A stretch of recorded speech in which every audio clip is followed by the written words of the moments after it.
Hi, I'm Mary Reynolds Thompson, and my work centers around 5 core earth archetypes: the deserts, forests, oceans and rivers, mountains and grasslands, and the wisdom that resides in them for our own wild souls.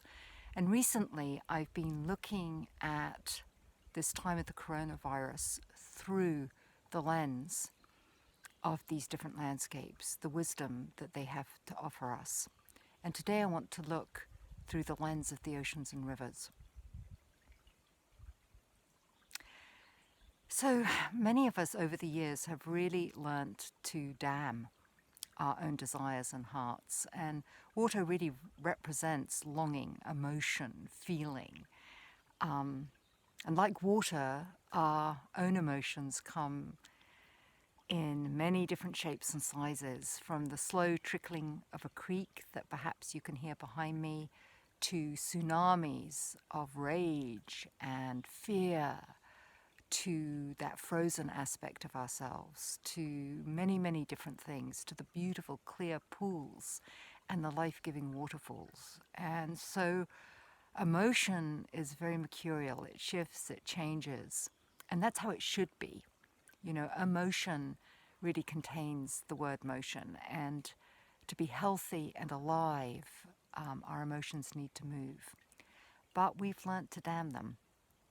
And by that I mean we've learnt to hold them back. And very much in our culture, we've made decisions about our lives, our work, how we live, how the world should be, the structures that we create that are based in mental calculations. Can you hear the woodpeckers up there?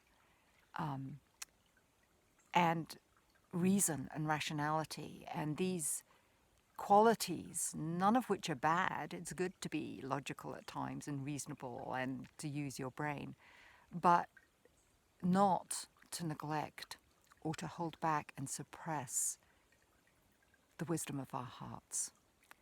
And so I think very, very much in this time where we are having to hunker down and perhaps be less distracted than we used to be, less busy, less bustling, there's this deep and very important opportunity to listen to our heartbeat, listen to the way longing rivers through our body, like the arteries that mirror the rivers and waterways of the earth, and to feel deeply into what we desire, what we long for, that the way we've been living hasn't supplied, because we haven't had the courage to undam our deepest desires, our purest desires, the ones that haven't been tampered with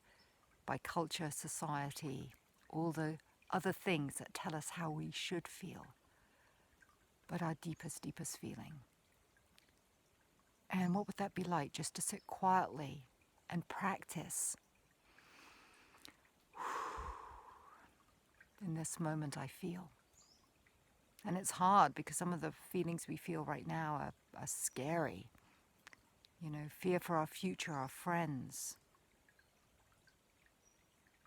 But perhaps also little glimpses of opportunity, joy, peace. Perhaps that's also available to us.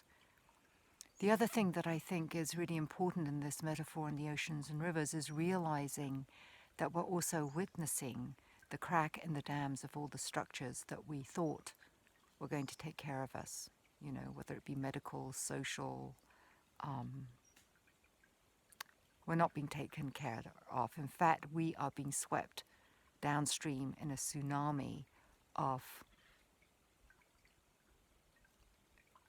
fallout because we have created so many structures that do not serve us. And we're discovering just how greatly they don't serve us. They don't serve people and they don't serve planet. When I speak to people nowadays, I feel this deep, watery longing that we each have.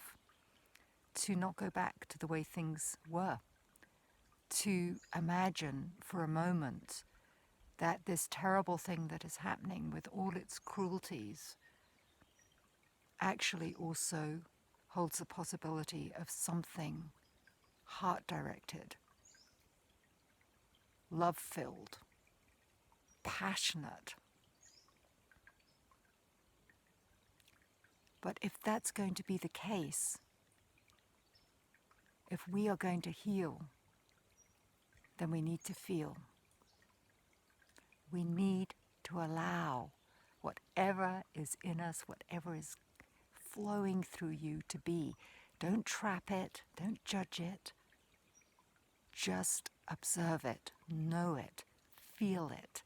Feel it in every watery cell of your body.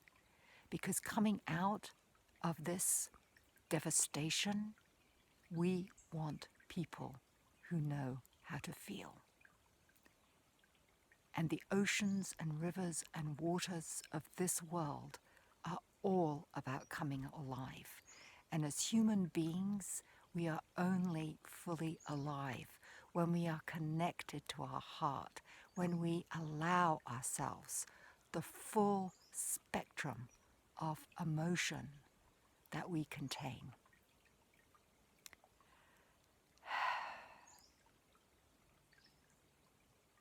So feel. And out of that feeling, let's see what other dams break. And let's see what's possible on the other side of what's happening. I'm Mary Reynolds Thompson. I'm author of Reclaiming the Wild Soul and founder of Live Your Wild Soul Story. I'll see you next time when I enter with you, I hope, the mountain soulscape.